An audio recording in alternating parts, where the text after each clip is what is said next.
આ બાગ એક એ સ્થિતિમાં હતો કે અહીંયા આવતા પહેલા લોકો મૂંઝાતા, આવ ન આવ, પણ હવે આ બાગનું કંઈક અલગ રંગરોગાન થઈ રહ્યું છે. અહીંયા આવી ને મોરબીનો દરેક બાળક એને ખીલવો જોઈએ, એટલે શારીરિક વિકાસ માટે જે આપણે છે આપણી ગેમ્સ બનાવી છે. વાહ, 3 દિવસથી વર્ક ચાલુ કર્યું છે એમને એમાંથી બેસ્ટ કેમ કરી શકીએ હા ઈ પ્રોજેક્ટ ઉપર આપણે અત્યારે કામ કરીએ છીએ. હવે મોરબી વાસીઓ પણ કહેશે રંગીલું મોજીલું મારું મોરબી શહેર છે, હવે લીલા લેર છે.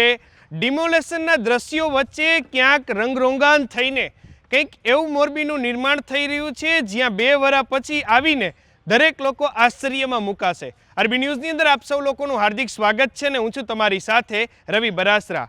અત્યારે હાલ આપણે કેસર બાગે છીએ.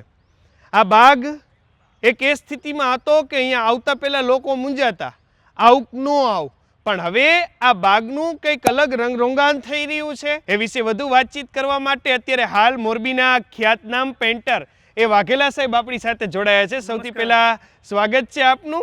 અને શું આ કેસર બાગની તો આખી આમ રોનક અલગ થઈ જશે એવું લાગે છે. હા, આપને ખબર છે કે મોરબી જ્યારે મહાનગરપાલિકા બન્યું છે ત્યારથી આપણા મોરબી વાસીઓને ઘણીવાર અંતરથી એવી ઈચ્છા હતી કે આપણા જે મોરબીમાં ક્યાંય એક બગીચા વ્યવસ્થિત છે નહીં, એ વર્ષોથી આપણે લોકોને માગણી હતી. એટલે મોરબી મહાનગરપાલિકા બન્યા પછી સર્વપ્રથમ બધાય બગીચા છે એનું બ્યુટિફિકેશન માટે છે ને અત્યારે બધાય જે છે ડેવલપ માટે અત્યારે બધા પ્રયત્ન કરે.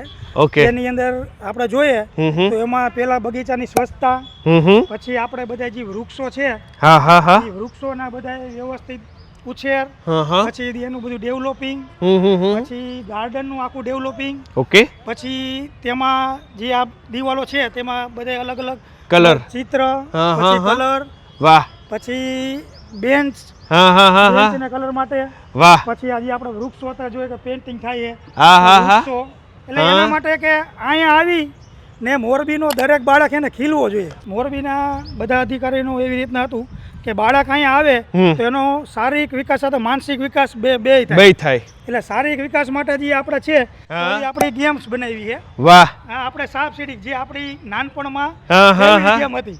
વાહ, એટલે માની લ્યો કોઈક ફેમિલી સાથે એના બાળકો સાથે આવ્યા હોય તો એ અહીંયા આવી ને ગેમ પણ એન્જોય કરી શકે. પછી વાં આપણે જોયું તો ગુજરાતીની અંદર છે. જોઈએ કે આપણું કલ્ચર અત્યારે ગુજરાતી બાળકોને ભૂલાતું જાય છે.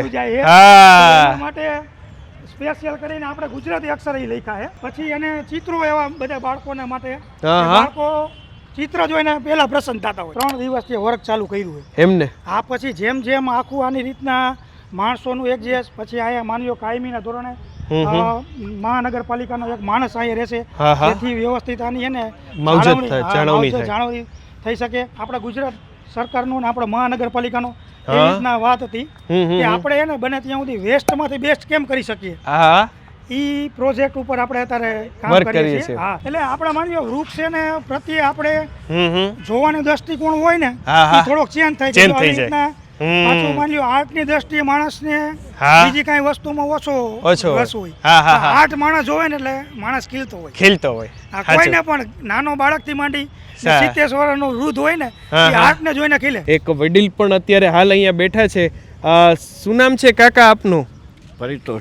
પરિતોષભાઈ, અત્યારે હાલ રંગરોગાન થઈ રહ્યું છે, બગીચાની આખી કાયા પલટને લઈને તૈયારીઓ છે, શું કહેશો તમે?